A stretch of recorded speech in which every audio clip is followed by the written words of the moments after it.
खबरदार, अगर तुमने आज अपनी उंगली को आगे बढ़ाया या इस वीडियो को छोड़कर जाने की भूल की तो याद रखना, मैं कब से तुम्हारी राह देख रही थी। मेरी नजरों से बचने की कोशिश मत करना।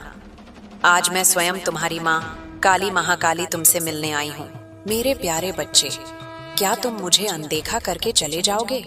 अगर आज तुम इस संदेश से मुंह मोड़ कर गए तो याद रखना, तुम अपने जीवन के उस राजयोग को लात मार दोगे जो बस अब तुम्हारे दरवाजे पर खड़ा है।